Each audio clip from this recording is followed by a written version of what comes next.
The next question, what are your thoughts on the village's current purchasing process for services and equipment? Do you think there are any modifications, including increasing the number of items that go out for bid? And how does the village determine what items need to be sent out to bid?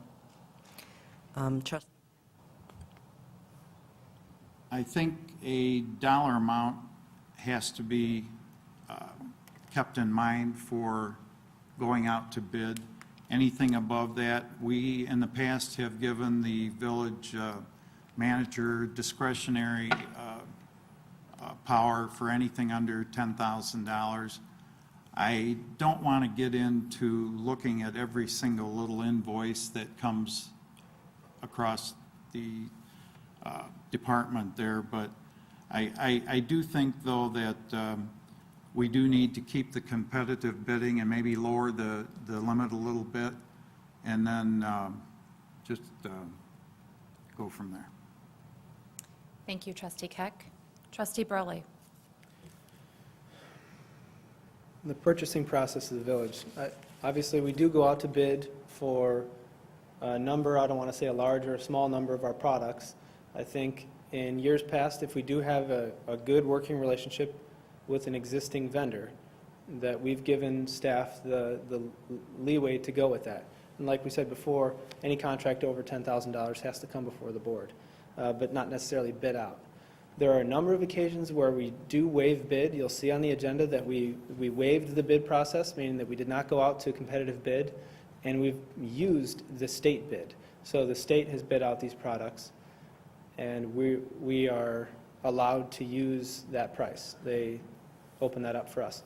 So no, we didn't bid that out, but it was bid out. And so I think that is being responsible. I have made a push or had made comments to our Public Works Director that items, regular items should be competitively bid to get, to make sure that we're getting a good quality work and keeping everybody honest that's doing work in the village. We did run into one situation last year where this is where I get a little leery of the process, because the bid that we go out for is the public bid is the IDOT standard.